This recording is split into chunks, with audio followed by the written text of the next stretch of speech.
Guys, I am here in an undescript location with a brand new convert to gold and silver. She is looking to make her possible first purchase ever, and we're gonna go over some of the tips and tricks of silver stacking. International Stacker.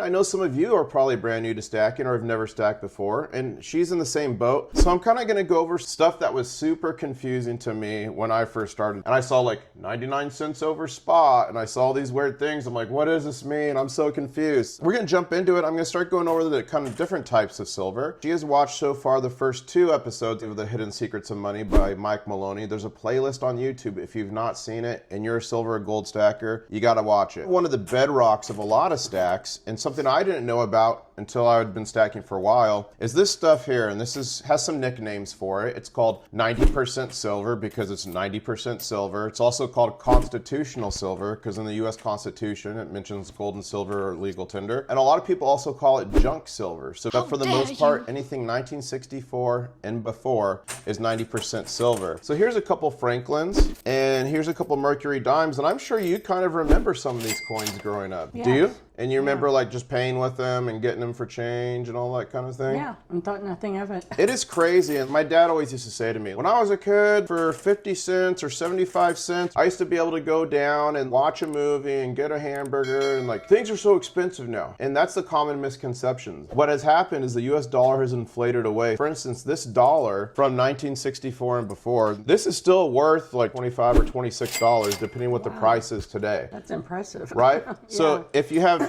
a dollar of today, you can't even buy anything for $1 anymore, versus a dollar of actual 90% silver has still maintained that buying power. So constitutional silver, I recommend to be a certain percentage of someone's stack. Moving on from that, we have something that's called like generic silver or generic bullion. This right here, this is a 10 ounce or actually a 5 ounce bar from Atmex, and it's just poured silver and it's just bullion. It's silver. It's not minted by like a government mint. It's not official currency, whereas this right here, this is actually considered a coin. It has the denomination on there, 10 pounds, and I'd be a little glary. And it's got a pretty cool design on there. So you could actually go in England and spend this for 10 pounds. It would be horrible because it's worth way more than 10 pounds as a 10 ouncer, but that's an example of like some government legal tender, and that again would be called a coin. Pretty. This is a coin. All of these are coins. So this is an American Silver Eagle. Try to only touch the sides if you don't mind. And American Silver Eagles, these are the most made coin in the United States, and it's 999 silver, $1. Here's a silver Krugerrand, and these are from South Africa. Oh. And this is some of their legal tender. Canadian Maple Leaf. This is legal tender from Canada. The reason these are coins and legal tender is because they're made by a government, they have a denomination on them, and you can actually spend them. Now these are generic silver. These are silver rounds. They can take the form of many different designs. They're not a coin because they're not made by a government, and they don't have like a currency amount on them, dollar, pound, lira, etc. These you can generally get for closer to spot. So spot price is the price of silver, which is dependent on the paper market, which is heavily manipulated at that given time. So generally, you might see a coin like this, like in a shop or online dealer, and it might say spot price plus 99 cents or spot price plus $2. That means this coin will cost whatever the spot price, and then an added premium of like $1 to $2 to $3. So here's some more examples of bars. The bigger they get, generally it's a little bit cheaper. These are heavy. With the kilo bar that's generic, or with a 100 ounce bar, generally that price is going to be closer to spot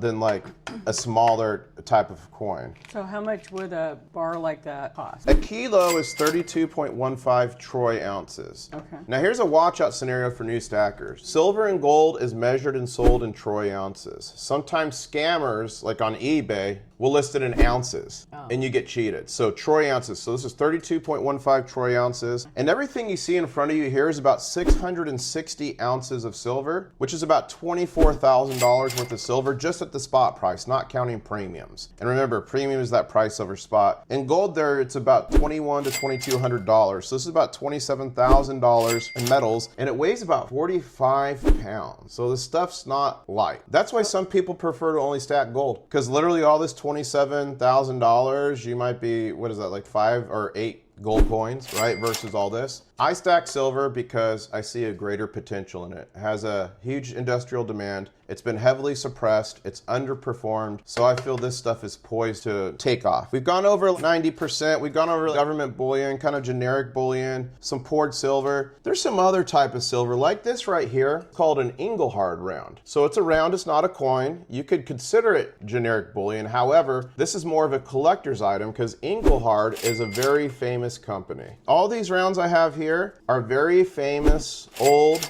vintage rounds that go for a higher premium over spot because they have a collector's value to them. So when I told you the whole value of this is like $27,000 at spot price, that actually doesn't include the premium that you would get. It's actually worth a bit more than that, but I like to determine how much buying power I have in gold and silver by the spot price. And then to me, the premium is just a bonus on top of that. And you can see here, they even make silver for fighting vampires. Now, were you ever exposed to like gold and silver growing up, or anyone in your family collecting coins? Well, yeah, my uncle collected coins, my brother collected coins. We used to get these, a lot of these. I don't think we ever knew the value of them. I remember my uncle saying, you need to save these. Of course I didn't, because candy and Slurpees were more important to me at that time.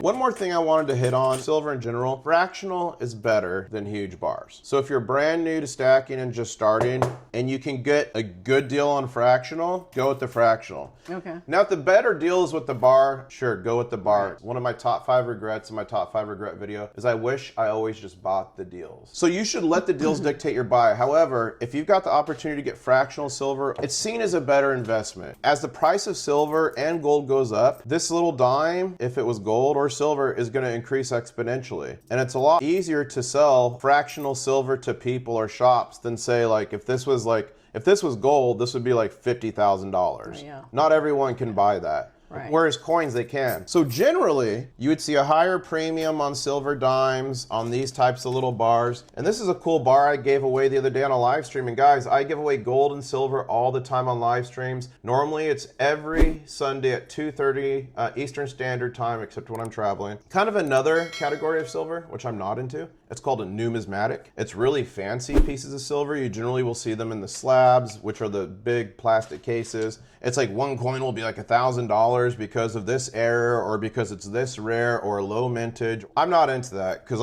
I'm stacking for generational wealth. I'm stacking if there was a crisis to happen. And guess what happens if a crisis happens? Nobody wants that little slabbed coin. They're gonna want this stuff. However, I do from time to time buy numismatic coins if I think I can resell them, or if I can flip it, make more money, and then in turn get more gold and silver in the end. I brought that up because these are kind of rare pieces. Those are both from a shipwreck. I do have a few cool coins like that, and I've got these Roman denarius because I like to talk about the fall of the Roman Empire and how basically they started out with sound money, which is gold and silver, and ended up with flecks of copper and bronze like we saw in Mike Maloney's episode 2 of Hidden Secrets of Money. I'm gonna start you off right on your stacking journey. So here is a Franklin 50-cent piece. Here is a Mercury dime. Here is premium Scottsdale silver. I think that's a little 5-gram bar. And I'm gonna go ahead and give you one of these in case the apocalypse happens. She is looking to make her possible first purchase ever. Hi there. It's my first time, so I'm very new at this. That's okay. So I have $35 Okay. in cash. I plan on coming here more often and spending probably a lot more.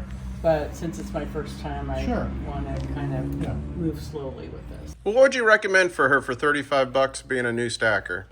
Well, I would recommend a Canadian maple leaf. It's 1 ounce. It's pure silver. Oh, it's that very sounds tradable. Okay. And it's something that I think I would be happy to give you for $1.30 under spot. That's huge. That doesn't happen. Oh, that's rare. I've never had that happen. That's amazing. Oh. Don't get used to this. You're a new stacker. Don't get used to this. Well, welcome to the stacking community. Oh, I'm looking forward to seeing you more I often. want to go ahead and give you a little bag, and hopefully at some point in time this will be so full you can't put any more in. I'm expecting that too. Well, that's it. That's all we got. Thank you, everybody, for watching. Please like, comment, subscribe, turn on those notifications if you'd like to win free gold and silver. And what do we say? Catch you on the next one. Catch you on the next one. Woo! All right, guys. So I just gave her her first coins and stuff, and I said, you need to have a stacker name. So what's your name now? Backstacker. This is backstacker, stacking back in the day, backstacker. Please no crazy comments. I know where you all are thinking. What? Backstacker means back in the history, okay? Be nice.